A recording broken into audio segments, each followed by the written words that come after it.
구약성경 사무엘하 18장 24절에서 33절까지 우리 한 목소리로 함께 봉독하겠습니다.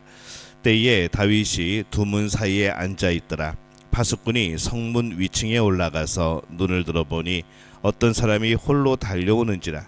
파수꾼이 외쳐 왕께 아뢰매 왕이 이르되 그가 만일 혼자면 그의 입에 소식이 있으리라 할 때에 그가 점점 가까이 오니라. 파수꾼이 본즉 한 사람이 또 달려오는지라.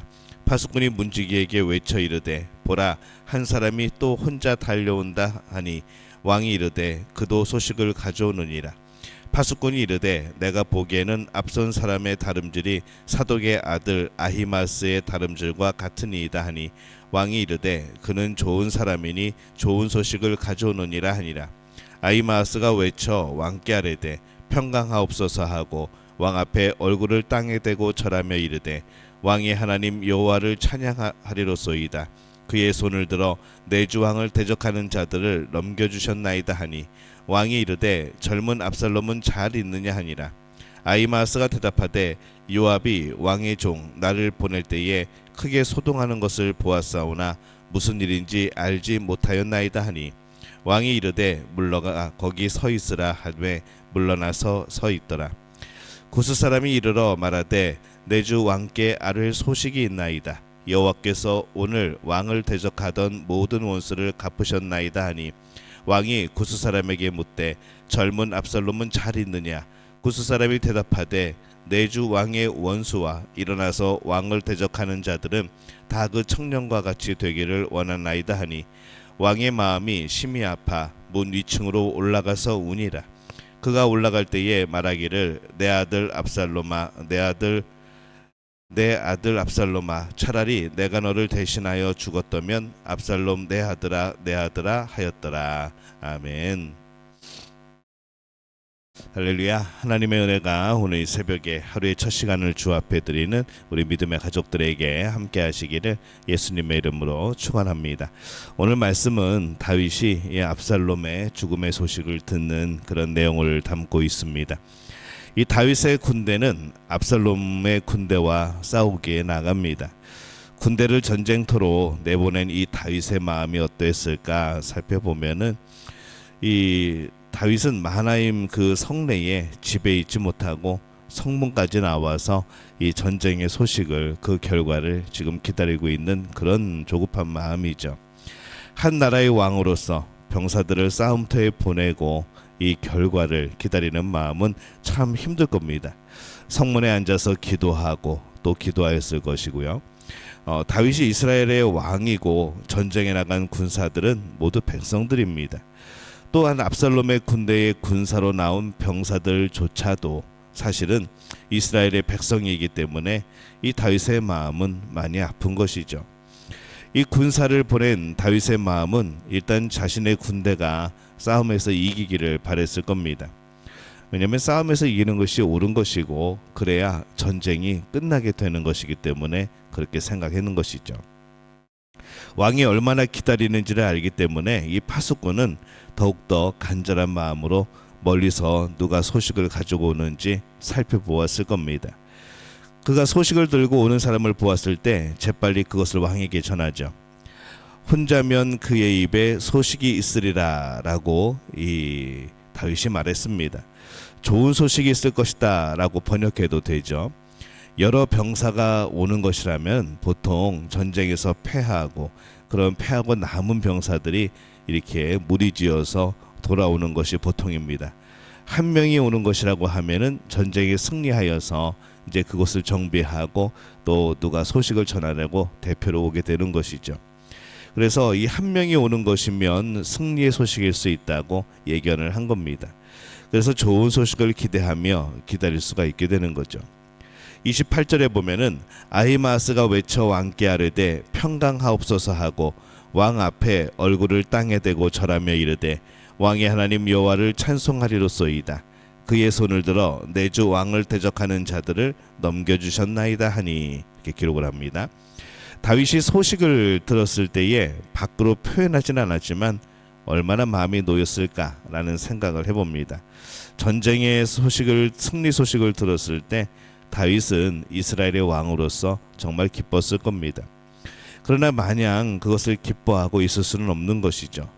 이스라엘이 승리하였다는 것은, 다윗이 승리하였다는 것은 곧 그의 아들 압살롬이 패하였다는 그런 의미가 됩니다. 이 압살롬이 죽었을 가능성이 높기 때문인 거죠. 다윗이 전쟁의 승리를 기뻐하지 않는 것처럼 보이지만은 사실은 그렇지 않을 겁니다. 승리하였기 때문에 그것을 말하지 않을 뿐이지, 다윗에게도 승리하는 것은 무엇보다도 중요한 일이고 또 그것이 그에게 있어서 마음의 소원이었을 겁니다. 단지 거기에 아들이 걸린 문제이기 때문에 승리를 즐길 만한 여력이 없던 것이죠. 이 다윗은 자신의 군대가 승리한 소식을 들었을 때 바로 압살롬의 안부를 묻습니다. 29절에 보면은 왕이 이르되 젊은 압살롬은 잘 있느냐 하니라. 아히마아스가 대답하되 요압이 왕의 종 나를 보낼 때에 크게 소동하는 것을 보았사오나 무슨 일인지 알지 못하였나이다 하니 이렇게 기록을 합니다. 이 아히마아스는 차마 이 압살롬의 죽음을 전하지 못하죠. 왜냐하면 다윗이 압살롬의 아버지이기 때문에 그렇습니다. 그리고 그 뒤를 이어서 이 구스 사람이 이 전쟁의 소식을 가지고 도착을 합니다. 32절에 보면은 왕이 구스 사람에게 묻되 젊은 압살롬은 잘 있느냐. 구스 사람이 대답하되 내 주 왕의 원수와 일어나서 왕을 대적하는 자들은 다 그 청년과 같이 되기를 원하나이다 하니 이렇게 그가 보고를 합니다. 이 압살롬의 안부를 묻는 다윗의 질문에 그렇게 대답한 것이죠. 구스 사람도 차마 이 다윗의 아들 압살롬이 죽었다는 것을 직접 말하지 못하고 돌려서 말을 하고 있습니다. 이 아들의 죽음의 소식을 듣는 아버지의 마음이니까 이게 얼마나 아플지 구스 사람이 이해하기 때문인 거죠. 압살롬의 사망 소식을 다윗이 듣습니다. 33절에 왕의 마음이 심히 아파 문 위층으로 올라가서 우니라. 그가 올라갈 때에 말하기를 내 아들 압살롬아, 내 아들 압살롬아, 차라리 내가 너를 대신하여 죽었다면 압살롬 내 아들아 하였더라. 이렇게 기록을 합니다. 이 왕의 마음이 심히 아파라고 말합니다. 이 아프다라는 것은 직접적으로 번역을 하면은 떨며라는 그런 의미죠. 아들의 사망 소식을 듣고 이 다윗은 심히 떨며 혼자 울 곳을 찾아 위층으로 올라갑니다. 그곳에서 통곡한 거죠. 슬픔은 산자의 몫이 되어집니다. 게다가 다윗은 압살롬의 죽음이 이 자신의 범죄에 대한 그런 하나님의 그런 처벌의 연속선상에 있는 것을 알았기 때문에 더욱더 마음이 슬펐을 겁니다. 자신의 죄에 대한 처벌이면 자신의 죽는 것이 마땅하기에 차라리 내가 죽었더라면 하고 말하게 되어지는 것이죠. 그러나 압살롬의 죽음은 다윗의 죄에 대한 그런 별이기도 하지만은 이 압살롬은 개인의 죄에 대한 처벌이기도 합니다. 다윗 또한 그것을 잘 알 겁니다. 그러나 이 압살롬의 죽음에 자신의 죄도 또 연관되어 있기 때문에 더욱더 가슴이 아픈 것이죠. 압살롬은 다윗을 배신하고 죽이려 하였지만은 이 다윗은 압살롬의 죽음을 매우 슬퍼하고 통곡합니다. 만약 다윗이 죽었다면 이 압살롬은 이렇게 통곡하지는 않았을 것이죠. 그러나 다윗은 아버지이기 때문에 더욱더 통곡하고 있는 것으로 보입니다. 압살롬이 다윗에게 아들인 것보다 이 땅의 사람들이 하나님의 형상으로 창조된 이 사람이라는 사실이 더 분명히 깊은 관계가 되어질 겁니다. 이 땅의 사람들이 믿음 없이 죽는다는 것은 참 슬픈 일이 되어지는 것이죠. 더군다나 그 사람을 창조하신 하나님에게는 그렇습니다. 다윗이 통곡하는 것보다 하늘에서 더 많이 이 땅에서 구원 얻지 못하고 또 죄에 대한 이 결과로 사망하는 이들을 보면서 이 참 슬퍼하실 것이라는 그런 생각도 해봅니다. 그래서 이 땅에서 사람의 죽음은 믿음 없는 사람의 죽음이 더 많이 애통합니다. 하나님의 그 애통을 알아 우리는 이 사람들의 앞에서 자숙할 필요가 있는 것이죠.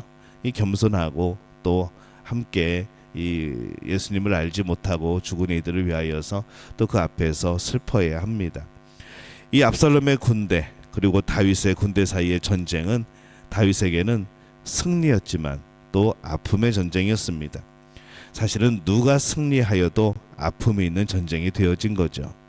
이 땅에 죽어가는 사람들을 보시며 아파하시는 하나님 아버지의 마음을 생각하면 참 슬픈 그런 일들입니다. 우리는 주변의 사람들이 그래서 구원을 얻도록, 그래서 하나님을 만나도록, 또 예수님을 영접하도록 우리가 힘을 다해서 우리가 복음을 전할 필요가 있는 것이죠. 우리를 인하여 기뻐하시는 하나님이시지만 또 하나님을 알지 못하고 죽어가는 이들을 바라보시며 아파하시는 이 아버지와 같은 그 하나님의 마음을 기억할 수 있는 우리 믿음의 가족들이 되어지시기를 바랍니다. 그리고 이 땅을 살아가며 그 아버지의 마음을 알기 때문에 또 그 마음으로 또 복음을 전하게 되어지는 그런 역사들이 우리 삶 속에 나타나게 되어지기를 예수님의 이름으로 축원합니다.